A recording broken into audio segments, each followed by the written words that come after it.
El curso está orientado,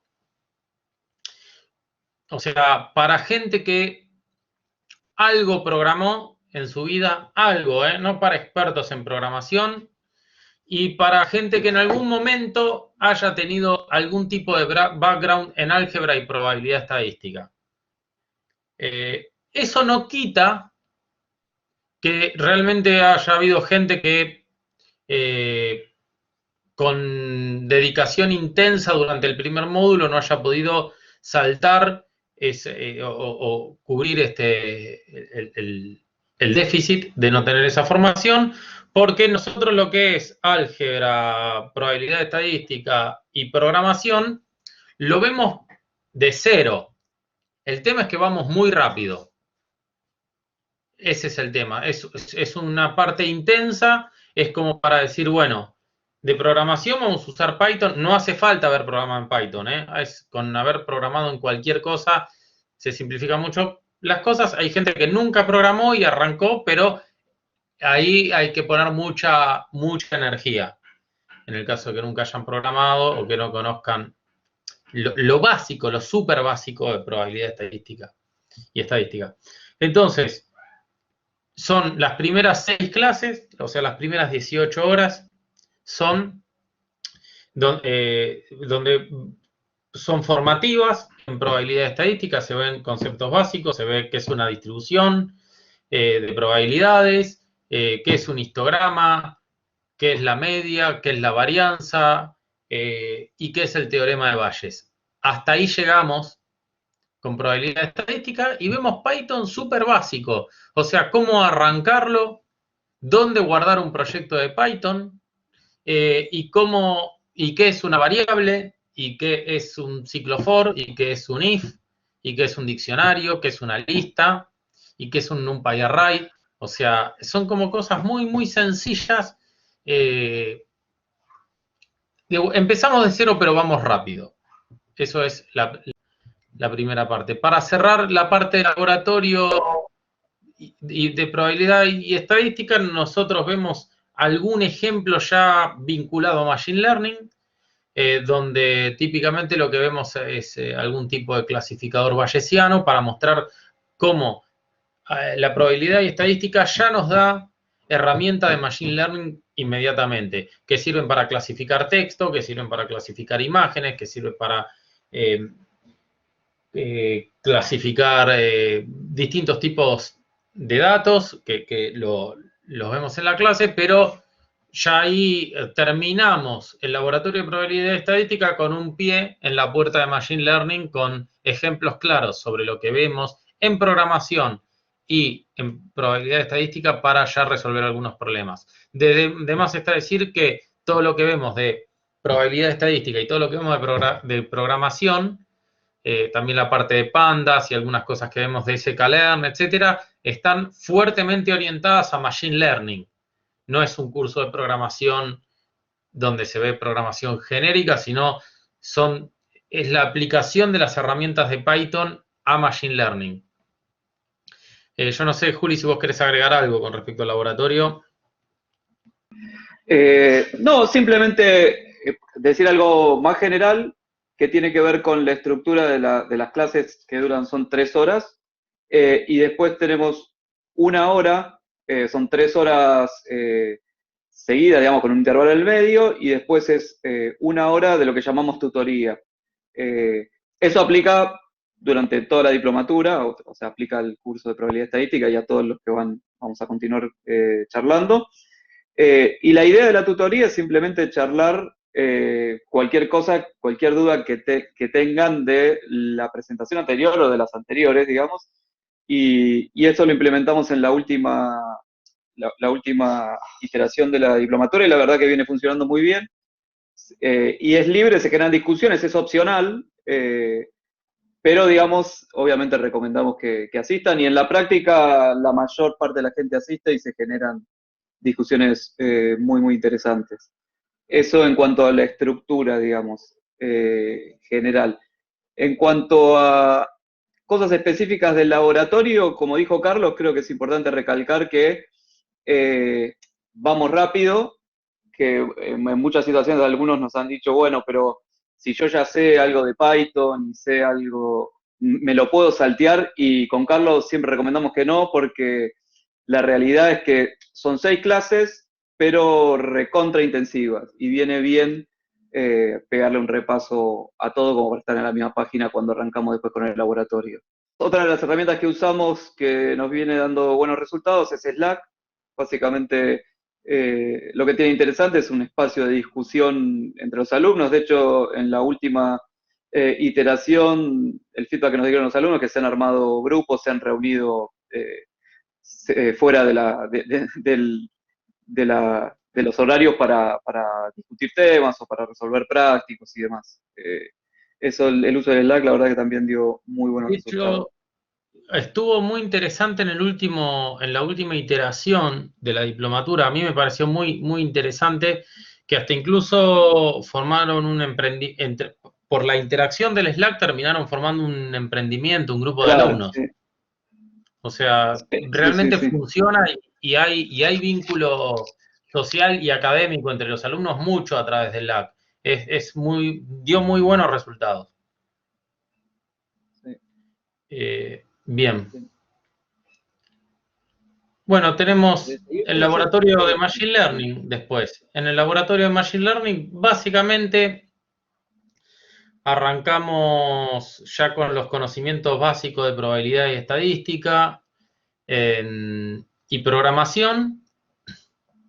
Y básicamente en el laboratorio de Machine Learning también es muy formativo, porque se ven las herramientas básicas y fundamentales del Machine Learning, desde qué técnica de validación se utiliza para decir si un modelo sirve o no sirve, independientemente del modelo, o sea, eh, cómo trabajar en distintos escenarios, con muchos datos, con pocos datos, con datos muy desbalanceados, es decir, por ejemplo, lo pongo en términos muy sencillos, si tengo fotos de perros y gatos, bueno, cómo trabajar si tengo misma cantidad de fotos de perros y gatos, o cómo trabajar si tengo 95% fotos de perros y 5% de gatos. Todos son como particularidades que requieren por ahí ser estudiadas, y vemos cuestiones que tienen que ver con la estructura de trabajo dentro de lo que es Machine Learning, y luego donde las redes neuronales forman parte de un conjunto de modelos y de herramientas que vemos. Vemos redes neuronales, pero también vemos árboles de decisión, y vemos máquinas de vectores de soporte, y vemos PCA, o sea, análisis de componentes principales, y vemos, o sea, vemos una gran cantidad de herramientas, modelos que son modelos probabilísticos, algunos que son de factorización de matrices, etcétera, porque forman parte independientemente de que después profundicemos en Deep Learning y redes neuronales, forman parte fundamental de lo que nosotros consideramos que hay que saber para decir, esta persona tiene formación no solo en Deep Learning, sino una formación sólida en Machine Learning que es necesaria para resolver problemas de Deep Learning. Básicamente, vemos algunas cuestiones también puntuales, por ejemplo, el problema de la generalización, que eso es bien formativo de Machine Learning. Es decir, yo hago una herramienta que funciona bien, ciertos datos que yo capturé para entrenar, pero ¿cómo puedo garantizar o qué herramientas tengo para que después, en un entorno de producción, la herramienta que yo diseñé se comporte de la forma lo más parecida posible a cómo se comportaba en un ambiente de entrenamiento, en un ambiente de laboratorio?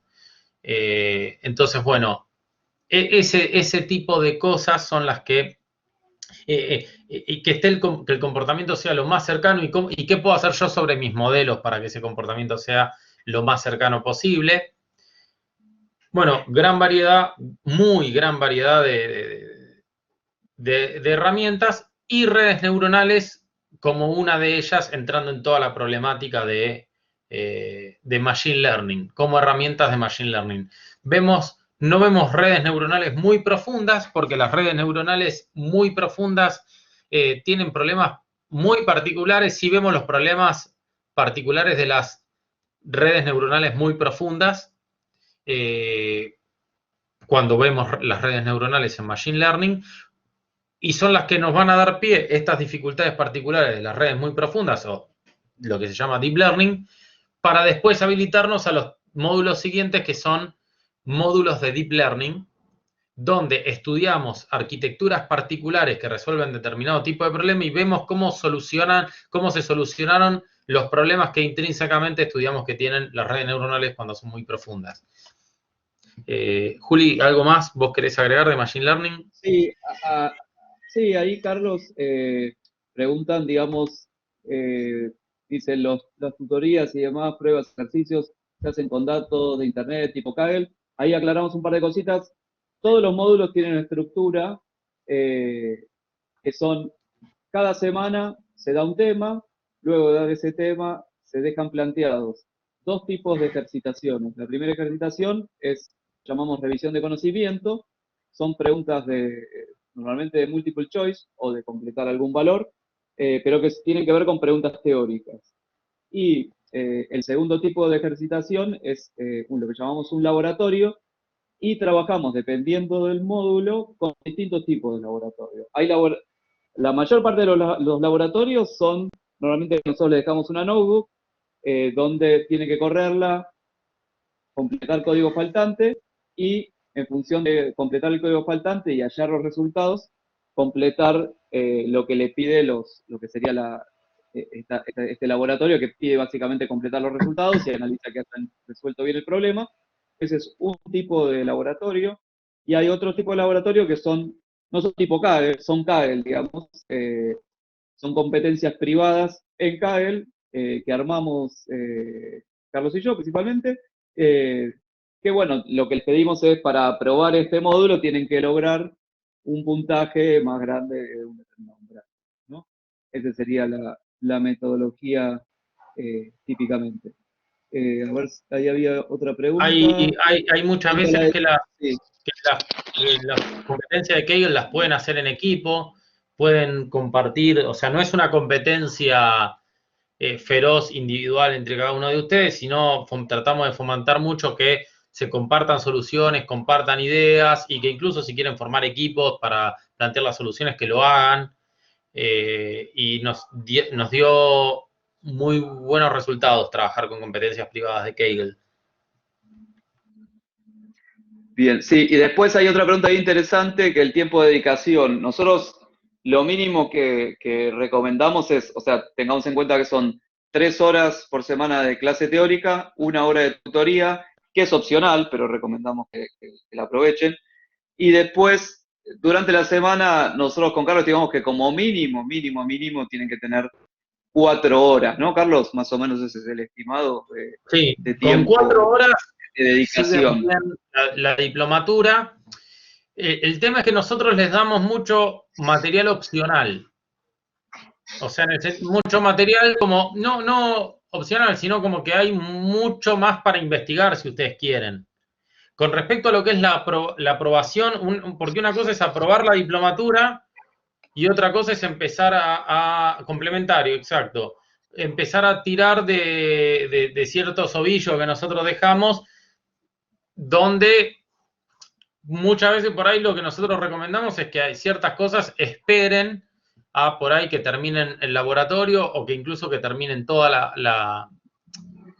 la diplomatura, porque si no es mucho. Pero hay algunos, de hecho nos sorprendió en la última camada, como en una competencia se pusieron a tiro con muchísimo material complementario que habíamos dejado, y aparecieron soluciones muy interesantes en la competencia, producto de eso, de que hubo mucha gente que absorbió muy bien el material complementario. Pero con lo que es para la aprobación de la diplomatura, creemos que con 4 horas semanales están bien. Claro, las 4 horas semanales son las que estimamos que mínimo que deberían usar para resolver la revisión de conocimiento y resolver el laboratorio de cada semana, digamos, ¿no? Ahí exacto. hacen una pregunta, dice, ¿alguna técnica de obtención de datos siempre parte? Bien, es una buena pregunta, digamos, ¿no? Dices, la leo para que...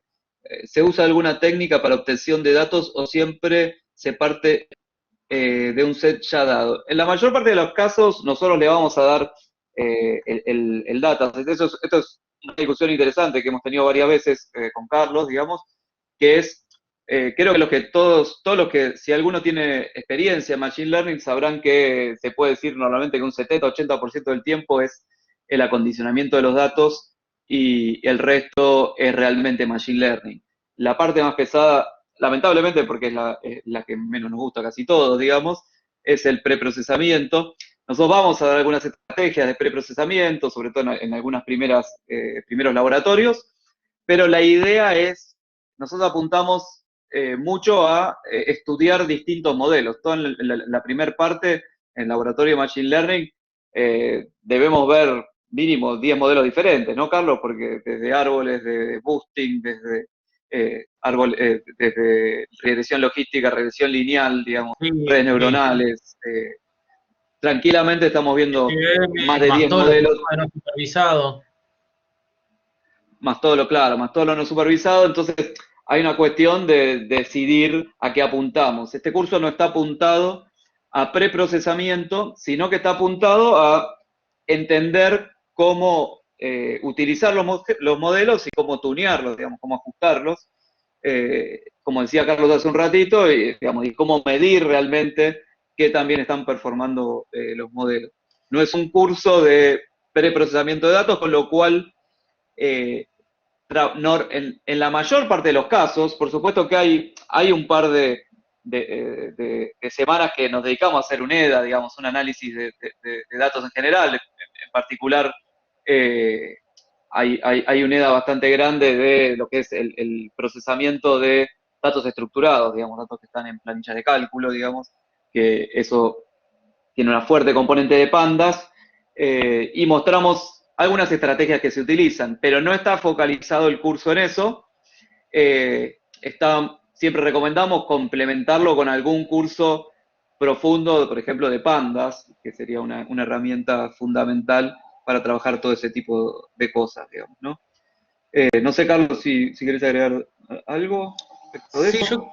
yo quiero mencionar por ahí un poco la filosofía que tenemos nosotros para elegir qué temas damos y qué tema no damos. Para que esté claro, Machine Learning tiene, primero, Machine Learning es algo muy, muy amplio. Eh, Machine Learning, cuando uno habla de Machine Learning, puede estar hablando de la parte que se vincula muy cercanamente, que es Big Data, que es de dónde saco los datos, dónde los guardo, cómo los limpio, cómo los busco. Eh, Después está la parte de los modelos, la parte del entrenamiento, está la parte de pasar a producción, que también ahí Mariano Marqueta lo menciona, se toca el tema de cómo poner en producción un modelo de Machine Learning.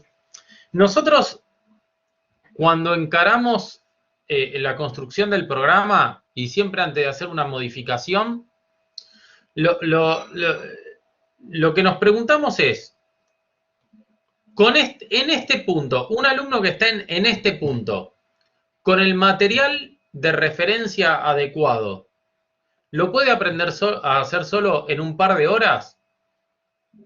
Si la respuesta es sí, dejamos el material de referencia y preferimos utilizar el tiempo de clase para otros conceptos y otros modelos que son de mayor profundidad, que son más difíciles de entender con material de referencia. Algunos son mucho más difíciles de entender, son conceptuales, son formativos. Entonces es ahí donde nosotros tratamos de hacer el foco.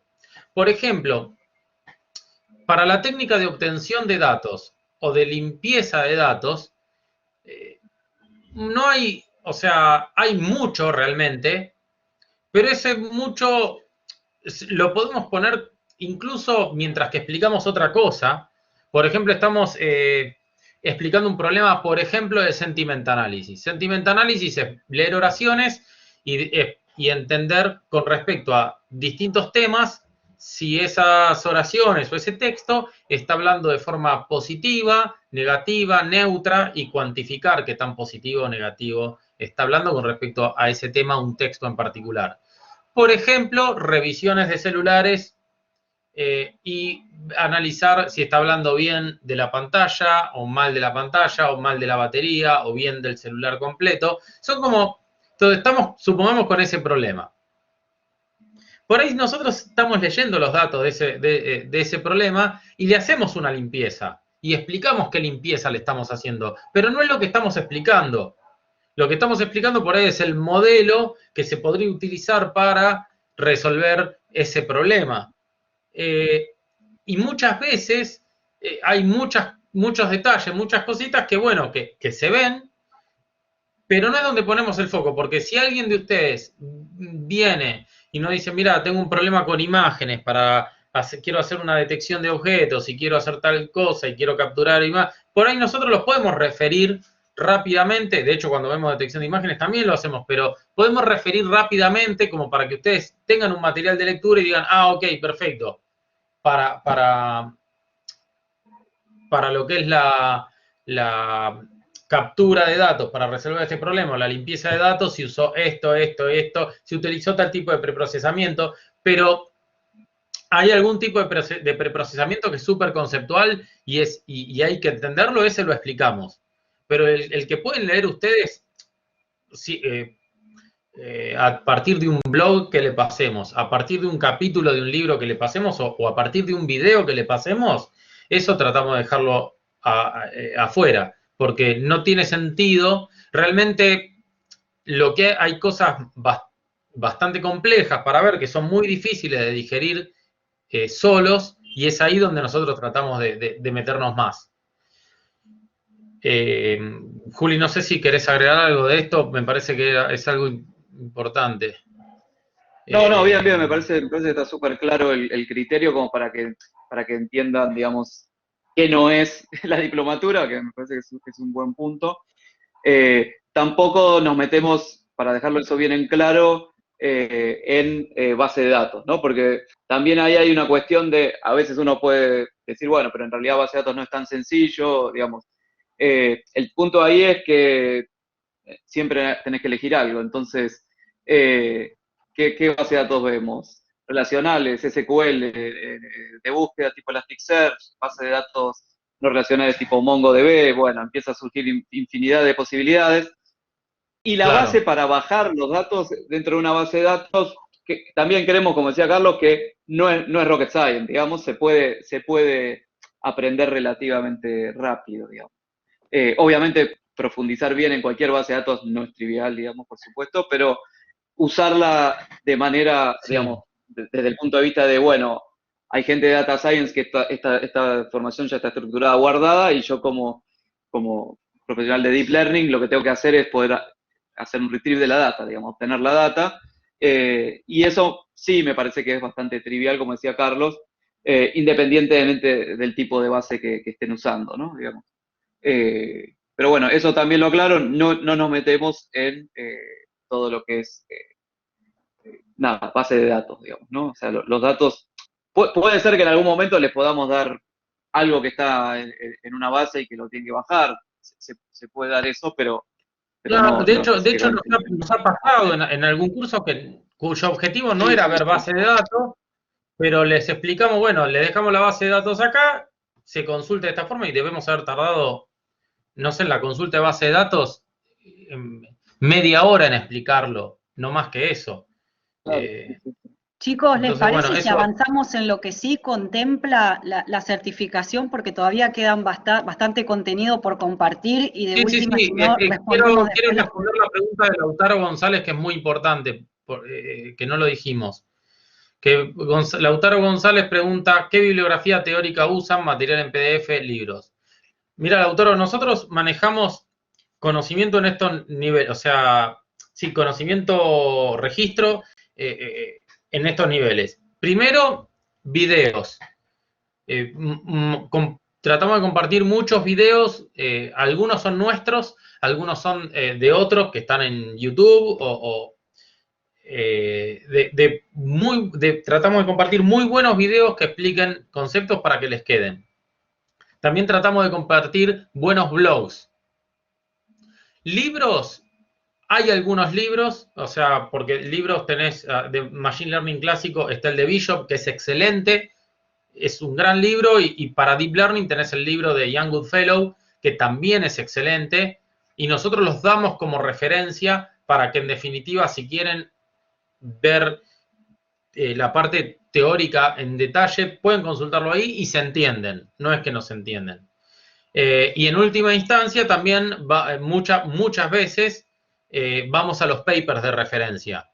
Entonces manejamos en esos niveles videos, blogs, libros y los papers. Y ese orden es el que nosotros creemos por ahí que es el que en el que hay que circular como para llegar a entender el paper, ¿sí? Para pasar por distintos niveles. O sea, sí, manejamos no solo bibliografía, sino todo esto que te comentaba. Bueno, después de la parte de Machine Learning, Juli, ¿sigo con Computer Vision? Dale, sí, perfecto. Bien. Vienen ya los laboratorios específicos de Deep Learning. Llegamos a que, bueno, redes neuronales, buenísimo, soluciona estos problemas cuando las queremos hacer, cuando vemos que la tendencia lógica es empezar a hacerlas crecer en profundidad y pasar de tener redes de 3, 6, 8 capas. Queremos empezar a tener redes de 100 capas, de 150 capas, o que analicen series temporales muy largas. Ahí empezamos a tener problemas. Entonces, ahí empezamos a investigar las arquitecturas que dan solución a esos problemas. Y eso lo hemos dividido en por dominio de datos. ¿Por qué? Porque hay un maridaje muy cercano entre ciertos dominios de datos y ciertos tipos de estructuras de redes neuronales. En la parte de Computer Vision vemos muchísimo de redes neuronales convolucionales. Y vemos problemas vinculados a clasificación, pero también vemos problemas de segmentación, vemos problemas de detección. La parte de segmentación, vemos segmentación semántica, segmentación por instancia. Y estudiamos, para resolver todo ese tipo de problemas, estudiamos a la red neuronal convolucional y muchísimas variantes de las redes neuronales convolucionales. La AlexNet, la BGG, qué es una conexión residual, qué problema resuelve, muchas, pero cosas vinculadas a redes convolucionales. El dominio son las imágenes, y en el laboratorio siguiente, que son las siguientes 6 clases, que es el laboratorio de Natural Language Processing, vemos otro dominio que lo vemos en particular con respecto a lo que es texto, pero en líneas generales podemos hablar de texto barra series temporales, si se quiere. En la parte de texto barra series temporales se utilizan muchísimo las redes convolucionales, que ya las estuvimos estudiando para Computer Vision, pero se utilizan de una forma ligeramente distinta y se utiliza, que la estudiamos, y además se utilizan las redes recurrentes, que tienen un rol fundamental tanto en texto como en series temporales. Entonces ahí vemos, por ejemplo, vemos algunos problemas, además con redes neuronales clásicos, porque resolvemos el problema de representación de palabras, cómo representar palabras para entrar a una red neuronal, y vemos el problema de las series, vemos el problema, como contaba recién, de sentimental analysis, de traducción, vemos distintos problemas, como es de generar texto, ¿no? Yo digo, bueno, quiero entrenar una red con los textos, con la obra de García Lorca, y quiero que genere como García Lorca. Quiero de repente hacer lo que se llama el reconocimiento de entidades nombradas, decir, bueno, le doy texto y que me diga a quién se nombra, qué lugares se nombran, etcétera, sin buscar textualmente, sino que a partir de una lectura comprensiva del texto, poder decir, mira, lugares menciona a esto, esto, esto y esto, sin conocer los lugares, pero por estructura sacarlos y sacar qué personas se nombran, y eso se utiliza para resolver problemas de búsqueda. Hay muchos problemas, tanto en Computer Vision como en Natural Language Processing, muy ricos, muy interesantes, y muchas arquitecturas para resolver estos tipos de problemas de redes neuronales muy profundas, y eso es lo que estudiamos en estos dos laboratorios. Juli, ¿algo para agregar? No, bueno, sí, simplemente que también en el laboratorio de Computer Vision se ve algo de audio, ¿no? Se ve un ¿Cierto? ejemplo Sí. de la parte de audio.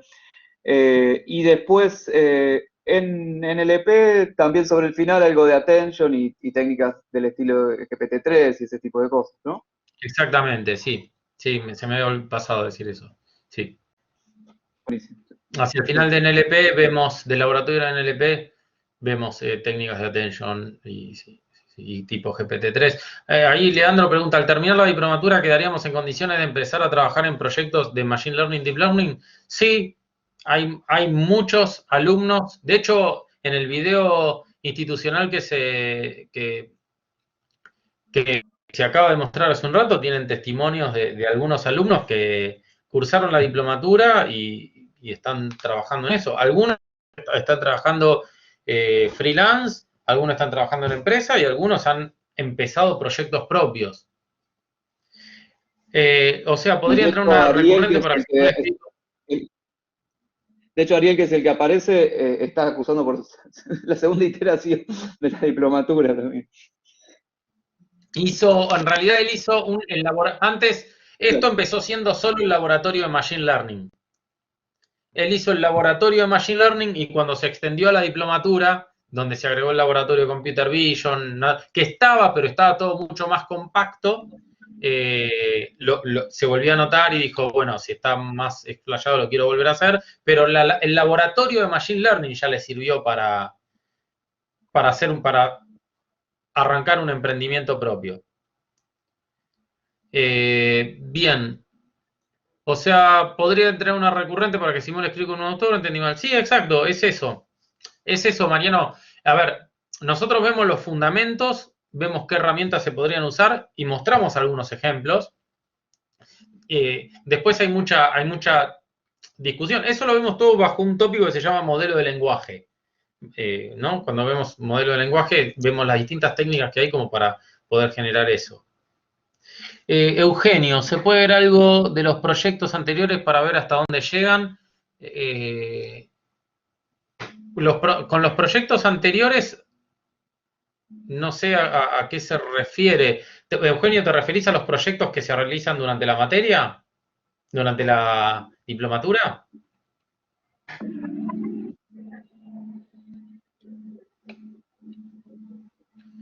Bueno, mira, hago un resumen, por ahí me olvido mucho. Te tiro así cosas que se me ocurran, ¿qué hacemos? Vemos problemas de predicción de ventas en tiendas. Vemos sistemas de recomendación de películas, como el sistema de Netflix. Vemos clasificación de texto para saber si determinado texto, o sea, a qué sección del diario debería pertenecer un texto, o clasificamos mails en spam o ham, de acuerdo o sea, vemos problemas de ese tipo, vemos el problema, como dije recién, de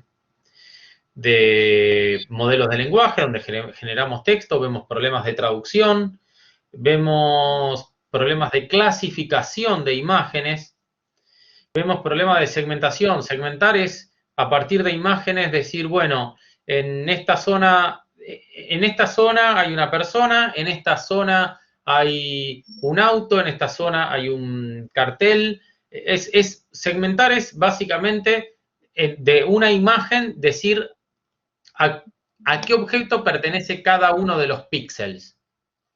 ¿Sí? Eso es un problema de segmentación, que es similar al problema de detección, que también lo vemos, que el problema de detección es te doy una imagen y decime dónde están los objetos, así a grosso modo. Dame cajas donde me digan dónde están los objetos. Es un problema que yo lo vi aplicado, son dos problemas que yo los vi, herramientas que los resuelven aplicados a muchos problemas de la industria. Particularmente donde por ahí más llama la atención que se utiliza eso es en el self-driving car, porque básicamente en ese problema, para que el auto tome las decisiones de a dónde ir, a dónde doblar, no atropellar gente, saber qué respetar o no, necesitas entender, tener una comprensión semántica de las imágenes que captura la cámara y saber dónde están los letreros, qué te dicen los letreros, dónde hay personas, en qué dirección se mueven las personas. Entonces es un tema bastante interesante. Bien, proyectos también vemos en la parte, todavía no, ahora en un rato voy a hablar de los proyectos de Reinforcement Learning. Julia, ¿algunos proyectos más que se te ocurra mencionar, que veamos o que hayan hecho? No, creo que comentaste alguno de cada tema, más o menos, ¿no? Así que está bien, digamos. Sí, después hay más, ¿no? Porque de los challenge también tenemos Claro. algunos más. Bien, pregunta de NLP, ¿con qué tipo de texto trabaja? Mira, podríamos trabajar con algunos tweets, no hay problema. Trabajamos con noticias, trabajamos con reviews, trabajamos con mails, Trabajamos trabajamos con directamente el libro, digamos, de García Márquez. con libros, claro, con libros directamente también. Usan TensorFlow, Deep Speech. Mira, TensorFlow usamos, pero lo usamos con Keras. Si bien algunas cosas de TensorFlow en particular vemos, porque a veces tenemos que bajar a una capa de abstracción más baja y meternos en alguna cosa de TensorFlow, que lo hacemos a través muchas veces del backend de Keras, usamos TensorFlow. Para algunas cosas usamos PyTorch también. Antes estábamos usando solo TensorFlow y Keras, pero ahora en algunos ejemplos también empezamos a agregar algunas cosas de PyTorch. Santiago, sí, Transfer Learning, también vemos Transfer Learning, tanto en Computer Vision como en NLP. El problema de Transfer Learning al trabajar con redes de muchísimos parámetros es un tema fundamental, pero también si bien nosotros los damos porque es súper importante, realmente detrás de lo que hay de Transfer Learning es algo que está creciendo, que están apareciendo cada vez cosas más interesantes, pero mucho de lo que hay para ver de Transfer Learning es bastante entendible. Pero sí, vemos tanto en Computer Vision como en Natural Language Processing, encaramos el problema de Transfer Learning. Bueno, paso al siguiente laboratorio. Juli, ¿querés explicarlo vos? Bien, el último laboratorio tiene que ver con la parte de aprendizaje por refuerzo, Reinforcement Learning. La idea ahí es, básicamente, la diferencia fundamental para los que no están familiarizados es, en Machine Learning normalmente uno hace predicción dentro de lo que es supervisado. En lo que es Reinforcement Learning se toman decisiones y las decisiones generan una acción, esa acción suele modificar un entorno que se está observando, y el dataset se genera de la observación del entorno, digamos. Y los modelos terminan aprendiendo, generando data, digamos, realimentando, digamos, el entorno propiamente, digamos, ¿no? Esa es la idea general de Reinforcement Learning, y se aprende justamente por un refuerzo, no hay datos anotados como lo que es Machine Learning, digamos, sino que esos datos se van generando y la métrica a la salida, si quieren, es lo que sería lo que es la recompensa. ¿Sí? La recompensa. Claro, la recompensa, digamos, ¿no? Sí. Esa es un poquito la idea general, y eso también dura 6 semanas, y la idea es ver problemas clásicos. Ahí arrancamos directamente con Deep Reinforcement Learning, porque ya venimos trabajando con redes neuronales durante todo el año, y entonces eso nos habilita para, en vez de arrancar con Reinforcement Learning tradicional, que tiene muchos problemas desde el punto de vista de cantidad de memoria necesaria y procesamiento, entonces apuntamos directamente a lo que se llama Deep Reinforcement Learning, que sería la utilización de redes neuronales para resolver problemas de Reinforcement Learning, digamos.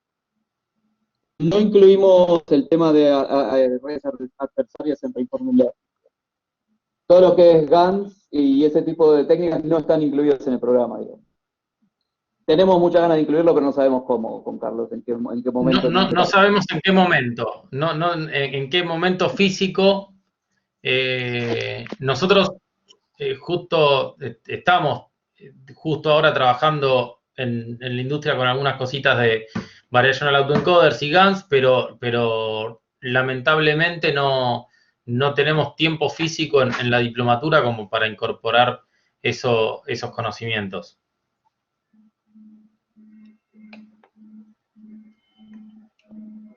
Será en el próximo curso. Sí, va a haber.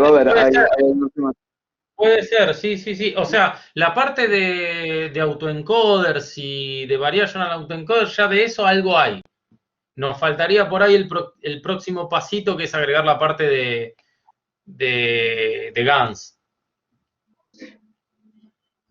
Bien, laboratorio de Reinforcement Learning, bueno, eso ya lo contó Julián. Creo que lo dijo Julián, lo repito por la duda, los problemas típicos son problemas de control, juegos. Es súper interesante porque está, al que le interesa robótica, esto está vinculado también a robótica. Ataca varios problemas muy diversos que no pueden ser atacados con redes neuronales tradicionales sin tener en cuenta que hay una interacción con el ambiente. Bueno, el total del programa son...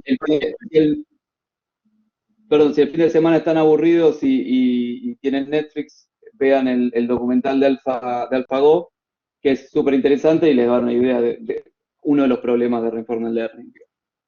Exacto. Sí, bueno. Buena recomendación. Bueno, toda la diplomatura son 120 horas de cursada. A esas 120 horas de cursada que se dan en 40 clases le tienen que agregar 40 horas de tutoría. Las tutorías son opcionales, pero lo que pasa es que se le saca tanto el jugo que termina viniendo muchísima gente, todo el mundo.